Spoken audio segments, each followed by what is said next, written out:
Hello everyone. तो आज के वीडियो में हम ऑब्जेक्ट क्रिएशन इन पाइथन को डिटेल में समझने वाले हैं कि वो इंटरनली कैसे वर्क करता है। लेकिन कोड में जाने से पहले मैं आपको आइडिया दे देता हूँ कि क्लास और ऑब्जेक्ट कैसे कोरिलेटेड है। तो क्लास को हम यानी कि ब्लूप्रिंट ऑफ द ऑब्जेक्ट भी बोल सकते हैं, और क्लास को एक्चुअल मेमोरी तब मिलती है जब हम उसका ऑब्जेक्ट क्रिएट करते हैं। तो इसका हम रियल टाइम एग्जांपल ये ले सकते हैं कि जब हम नया फ्लैट लेने जाते हैं तो वहाँ का बिल्डर हमें बिल्डिंग अभी रेडी भी नहीं हुई, लेकिन वो हमें ब्रोशर दे देता है, जिससे कि हमें आइडिया मिलती है कि हमारी बिल्डिंग कैसे होने वाली है। लेकिन वो हमें एक्चुअल बिल्डिंग नहीं दिखाता।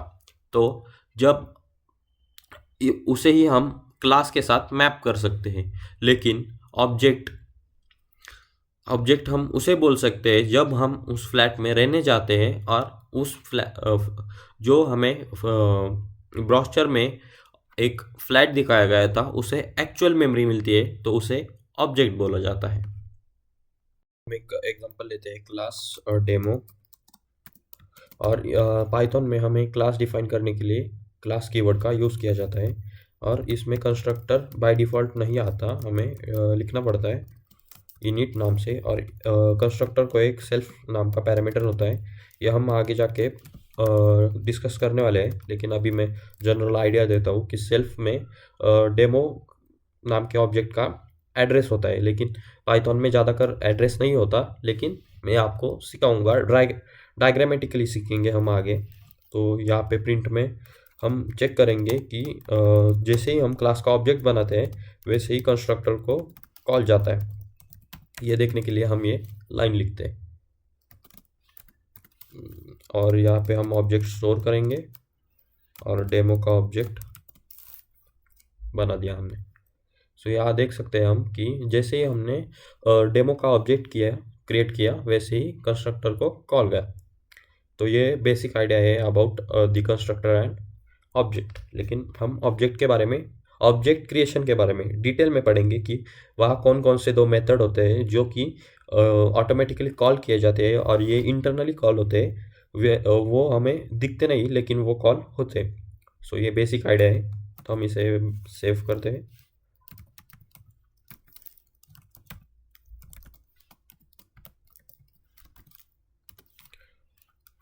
तो एक नई फाइल बनाते हैं। Let me clear this first.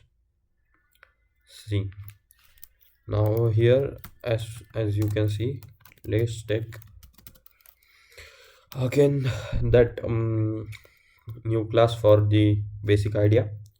So यहाँ पे हम ये देखेंगे कि इंटरनली कॉल कौन से मेथड को जाता है जब हम ऑब्जेक्ट क्रिएट करते हैं। तो दो मेथड होते हैं, एक तो न्यू मेथड और एक इनिट तो हमने देखा ही, लेकिन और एक मेथड होती है जिसका नाम होता है न्यू एंड इनिट। तो यह आपको मैं कोड लिख के दिखाता हूँ, एक minute. So def underscore so first method is underscore new. These are also called the dunder method or magic method, जहाँ पे एक पैरामीटर फिक्स है cls. So let me write the print line for you so that you can see that it is automatically called when we create the object new method, and then this new method returns the object dot underscore new underscore and cls as the parent. Okay, so this method is the first one, and the another one is, as we have seen before, init. So this has the one parameter called self is object. We are going to see means it's not actually an object, it is a address. So demo constructor, so it will give us a clear idea about it. Now let's create an object. Let me write obj demo. Now we have created an object. So as we can see here that both the methods are automatically called or invoked when we create an object of demo class. So internally the line or this line, internally it is splitted into two lines. So let me write in the comment so you also note it down.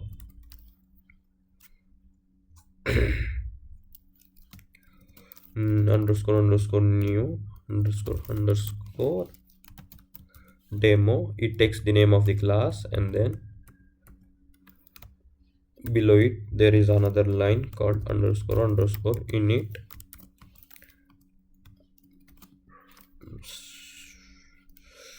and this takes the obj as the parameter.